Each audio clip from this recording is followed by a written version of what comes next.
Every year, thousands of families from all over the world have to deal with the heartbreak that goes along with a loved one going missing. Some of these incidents are more eerie than others, especially when no traces of the missing are found, leading some investigators to admit that they have no idea what happened or where the missing could have gone. There's something uniquely and incredibly disturbing about people seeming to vanish into thin air. Perhaps even more so when the missing are found, and with them they bring back a strange tale of what happened or being unable to remember anything at all. With that being said, let's explore the cases.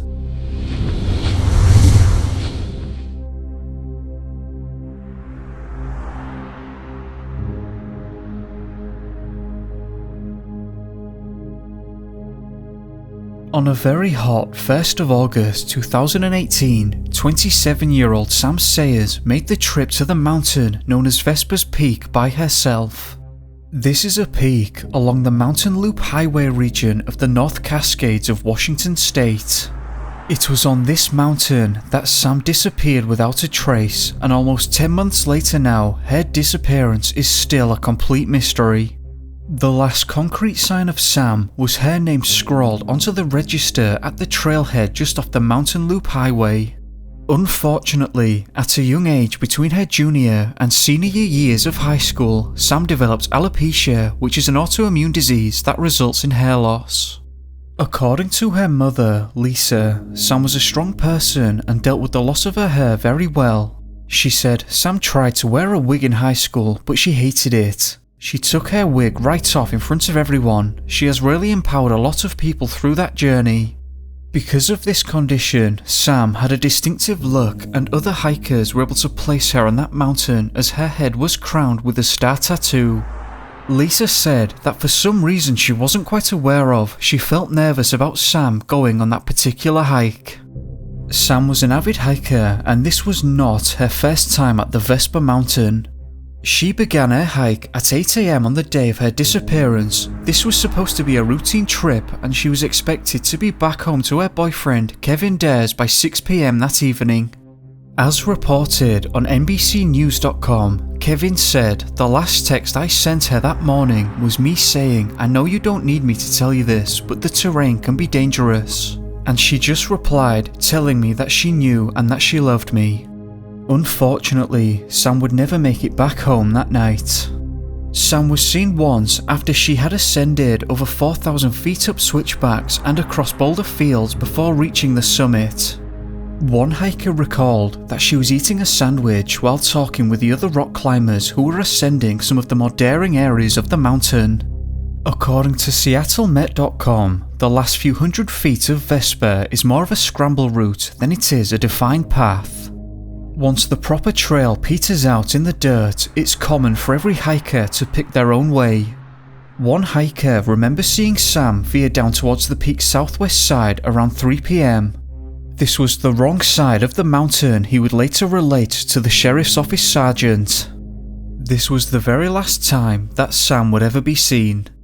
As mentioned earlier, Kevin was expecting to see Sam at around 6 PM that day, but as late evening fell, he still hadn't heard from her.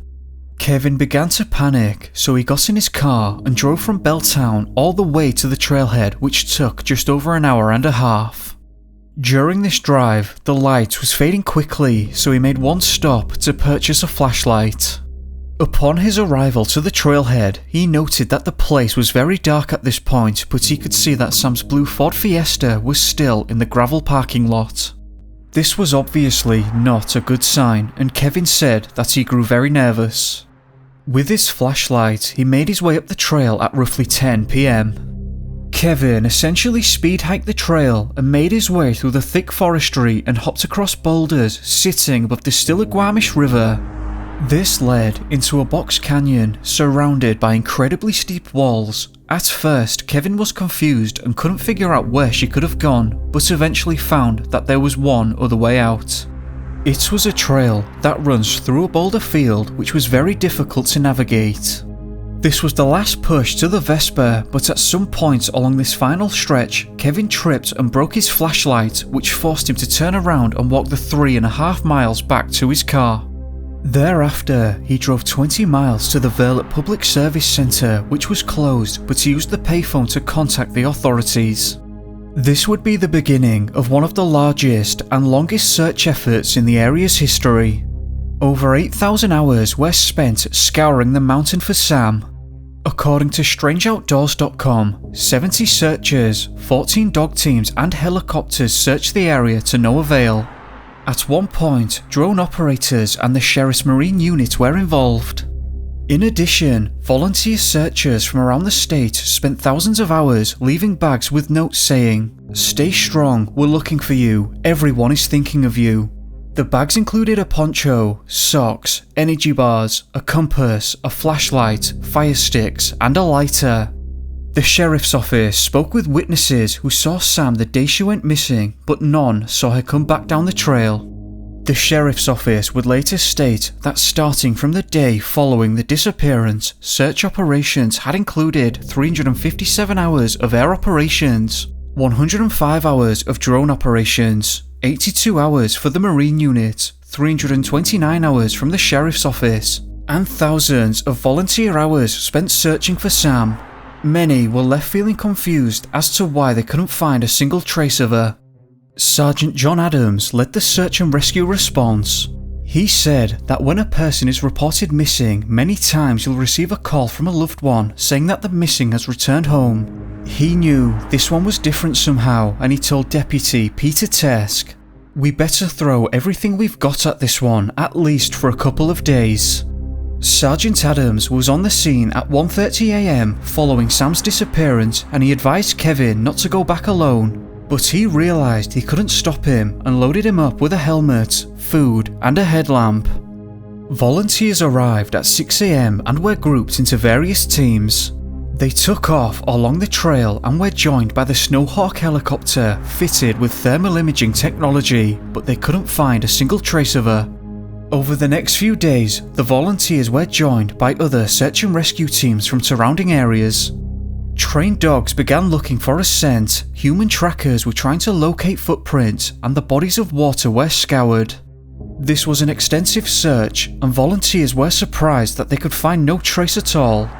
Sam's mobile phone provider was contacted, and they said that her phone last pinged on that mountain, which made the searchers double down on their efforts. The official search lasted 22 days and no signs ever surfaced.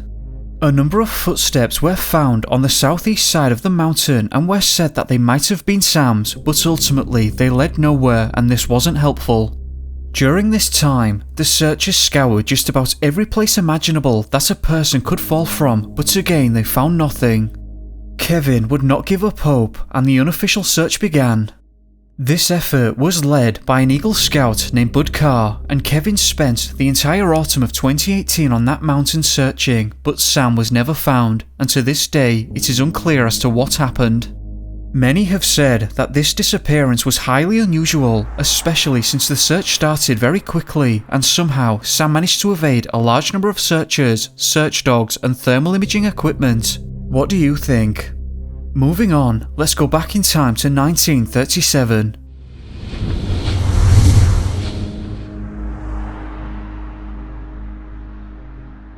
Four-year-old Florence Jackson and her parents made the trip from their hometown of Chelsea in Oklahoma to spend some time with Florence's grandparents in Oak Grove, Arkansas. They arrived during the afternoon of the 6th. Florence, her parents and her grandfather went on a walk in the nearby woods on the day of her disappearance. The group decided to split up and the parents explored their immediate area of the woods while Florence and her grandfather decided to go and have a look at a sawmill that was left abandoned. At some point during this journey, approximately halfway or less, Florence said that she wanted to return to her parents and ran towards the direction of their car. When the grandfather later returned to the vehicle, he realised that Florence was not with her parents. Obviously panicking, the parents began to frantically search the area while the grandfather went to call the authorities. According to David Politis, the area of Berryville and Oak Grove responded en masse as 400 searchers attempted to find Florence. For 4 days, the deputies and volunteers covered a vast area in an attempt to find the girl. they did find evidence. On the 9th of September 1937, the Joplin Globe reported, "Shoes and stockings of the little girl were discovered late Tuesday afternoon by searchers within half a mile of where she was last seen. Tonight, however, no further trace of her has been found." The stockings were found on the side of a high ridge and were about 15 yards apart, the sheriff said. Down the mountainside and high on another ridge a quarter-mile away, her shoes were found. This was a highly unusual finding. Why would this 4-year-old girl take her shoes off, remove her stockings 15 yards apart from one another, put her shoes back on, and then remove them after another quarter of a mile?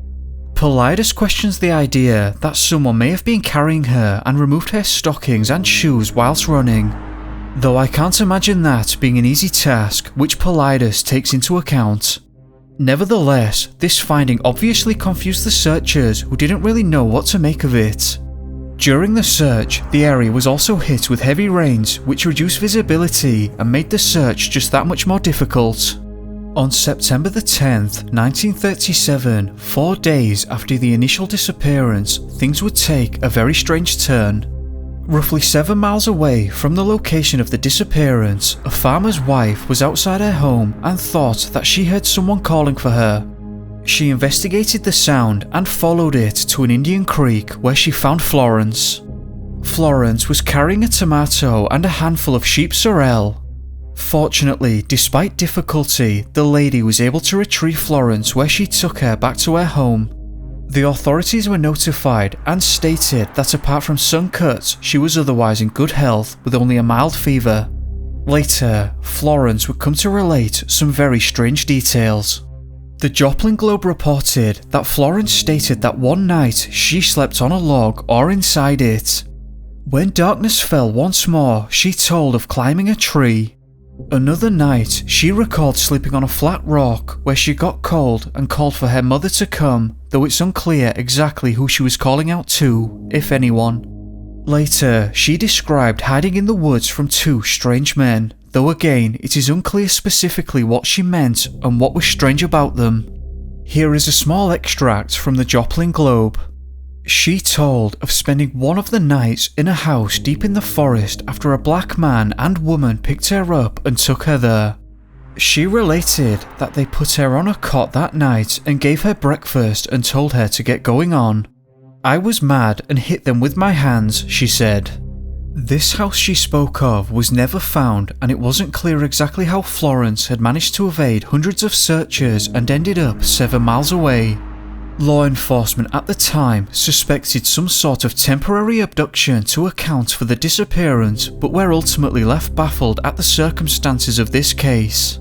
Thankfully, Florence was found in a healthy state and returned safely. However, it seems that something highly unusual may have taken place in this case. What do you think?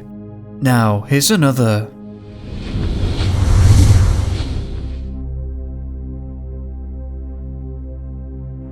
Eve Cockburn was staying with her parents at a holiday property on Trinity Way, The Bay, located on the southern outskirts of the village known as Primrose Valley. The area in which the property is located is pretty remote and is surrounded by miles of countryside and farmlands. At 9:10 that night, Eve had left the property to go for a walk along the beach, practically right outside the property, and had gone missing at some point during this walk. It's unclear exactly at what time that night Eve was reported missing, but an extensive search of the area was undertaken by the Coast Guard and search and rescue teams from nearby Scarborough and Briglinton overnight, which turned up nothing. Eve was found on the following day, shortly before 11:30 am, roughly 6 miles away in the water at the base of Bempton Cliffs, where she was found to be suffering from hypothermia but hadn't sustained any significant injuries. This suggests that she had not simply walked up the cliff and fallen off, but seems to indicate that she had somehow gone missing during the walk. The distance from where Eve set off to the location she was found is roughly a 6-mile journey and would take around 2 hours to reach by foot, meaning she would have to have been walking until after 11 PM that night. Though at some point during the final stretch of the beach where the beach meets the cliff, the ground becomes very rocky, slanted and uneven, and walking any further would become hazardous as the waves hit against the base of the cliffs. To reach this point would have taken roughly 1 hour by foot and is approximately 3 miles down the beach. The tide at the time was fairly high at 9 PM, but rapidly lowered until its lowest point at 1 AM on the 30th. The temperatures when Eve had gone missing until the point she was found hovered between 19 degrees Celsius overnight and lowered to 15 degrees Celsius when she was found. Wind speeds ranged from 17 miles per hour to 9 miles per hour from the time she went missing to the time she was found. Could Eve have been swept away by the sea, given that she was found alive the following day at 11:30 AM suffering from hypothermia without any significant injuries? This seems unlikely. In addition to that, when an individual is swept out to sea, they typically panic and begin to thrash themselves around with strange energy and causes them to drown fairly quickly. Eve, however, managed to survive all night in cold water. Ex-lifeguard Barbara Vines posted on Quora.com, "Back in the 70s, I had to tread water for 30 minutes to pass a lifeguard course. It wasn't difficult, but I was in a heated pool in a bathing suit with still water. It would have been an entirely different matter if I'd been wearing street clothes, which weigh you down, had there been waves lapping over my head, a current to fight, or if the water temperature had been below 24 degrees Celsius. Then I would have to expend energy just to keep warm, and treading water would have been much more difficult. I was a very strong swimmer as a teen, but I probably wouldn't have lasted more than 5 minutes had it been a true survival situation." Was it impossible for some reason for Eve to simply walk back the way she came, even though she hadn't sustained any serious injuries? Unfortunately, there is no further information on this case and how Eve managed to survive all night, evade the search teams, and how she even managed to get 6 miles away to that location in the first place remains a mystery. Unfortunately, in all of the articles that I had read about this case, it was never mentioned if Eve was specifically asked what happened. Thankfully, however, Eve was found and returned safely. What do you think happened here? Now, here's another.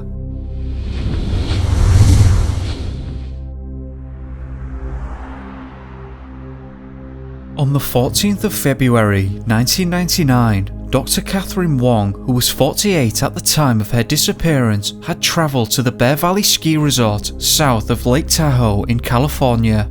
Dr. Wong had gone to the resort as part of a planned trip with her husband, 2 relatives, and 2 of her children. Dr. Wong was not new to skiing and was considered to be at an intermediate level as she visited ski resorts on a regular basis. The ski resort itself is described as family friendly as it has slopes of varying difficulty, including those for complete beginners. At 11:30 AM on the day of her disappearance, Dr. Wong had lunch with her group before skiing with her husband for the next few hours. At approximately 3:45 PM, the two got on a ski lift up the mountain and then separated to ski different paths down with the intention of meeting back up at the bottom. However, something had gone completely wrong during this time and Dr. Wong was never seen again. John made it down the slope and waited for his wife, but after some time started to grow very nervous. After realizing she wasn't coming, John called for his son and together they searched unsuccessfully for around 30 minutes. At this point, the officials of the ski resort were notified, who in turn made the authorities aware of the situation. According to StrangeOutdoors.com, the Alpine County Sheriff's Department and Bear Valley Ski Patrol searched for her with the assistance of 2 helicopters, 10 winter-trained dog teams, and about 50 search experts from nearly a dozen law enforcement agencies. Unfortunately, just 2 days after Dr. Wong's disappearance, the search had to be called off as heavy snow began to roll in. Officials made the family aware that the chances of surviving such a storm were extremely slim. At this point, law enforcement began to suspect that Dr. Wong had either met with foul play or had left the ski resort. According to StrangeOutdoors.com, Deputy Sheriff Matt Streck stated, "There are no tracks going out except for animal tracks, but if she's here, she's not able to respond to us." At this point, I'd like to read a short extract from sfgate.com, who covered the disappearance of Dr. Wong in some depth. Investigators with the Alpine County Sheriff's Department interviewed ski lift operators and other employees who may have seen Wong that day. Although she did purchase lift tickets at Bear Valley on February the 19th, authorities have a credit card voucher to prove it. Ski lift operators do not recall seeing anyone fitting Wong's description. She was last seen on a very specific part of a mountain, and the search initiated within a short time frame, and we still find nothing. When a person is reported missing, Ski Patrol Search and Rescue usually find them within a couple of days. Therefore, experts are suspicious that maybe she's not even there. Deputy Max Streck of the Sheriff's Department said the initial search for Wong was one of the most comprehensive operations he has seen in years. He stated, "I think as time goes by, it will become more evident that this was not a ski accident, but I have no proof of that." After interviews, authorities confirmed that Dr. Wong's husband, John, and the rest of the family were not suspects. The family told authorities that Dr. Wong was a very careful skier and did not think that some sort of accident had befallen her. Interestingly, the FBI got involved and reviewed the surveillance tapes, but their spokesman, George Grotzard, stated, "Absent evidence of foul play or possible interstate aspects, we will not be involved further. We've discussed this with them and we can assist when asked." This was a very strange disappearance, and the authorities were clearly thinking that some sort of foul play had taken place rather than an unfortunate accident, but they could find no evidence whatsoever. On the 10th of June 1999, Dr. Wong's body was discovered. Her body was found in an area roughly half a mile south of the ski resort and beyond marked trails. It was a heavily wooded canyon, and she was found in a steep ravine. Pieces of hair and bone fragments were scattered over a quarter of a mile area, along with her wristwatch, skis, ski poles, ski lift ticket, driver's license, credit card, parka, ski pants, and boots.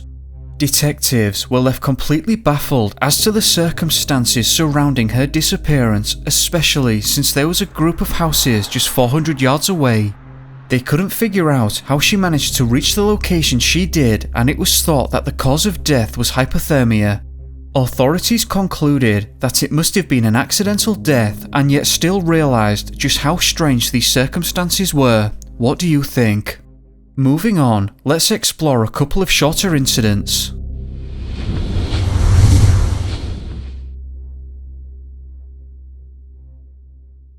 On the 13th of June 2007, 5-year-old Hannah Clemecki arrived from her home in Moments to spend some time with her grandfather, David Clemecki. The 62-year-old grandfather made plans to take Hannah boating, so they set off to the Kankakee River. According to David Polides, there are areas along this stretch of river that are very wild and lush with few people, so it appears that the area in question is fairly remote. At some point during the afternoon, David made an attempt to pull their boat towards an island in the middle of the river. It's unclear exactly why. Perhaps David was trying to rope the boat into a particular position, but he jumped into the water, and for some unknown reason, he never came back up. This left a 5-year-old Hannah alone, unsure of what to do next. Thankfully, she had armbands on, so she jumped into the water and managed to reach the other side of the bank. Though it's important to clarify that Hannah's memory of the event remains fuzzy. When they didn't return from the trip on time, Hannah's parents notified authorities. The search went on for 2 days, with everyone involved fearing that the pair had drowned, which was the case for David. His body was found on the 15th of June, floating downstream just short of a mile from where the boat was located. Bizarrely and unexpectedly, just as the sheriff and his team were on the sand attempting to recover the body, Hannah walked out of the bushes behind them. She was carrying a handful of wild mulberries and had lost her clothes, including her shoes that were never recovered. Apart from some minor scratches on her body, she was otherwise completely healthy. Polides remarked that it was almost like she was delivered there, fed and on time. And I can see exactly why he would say that. What are your thoughts? Finally, let's take a look at another truly bizarre disappearance.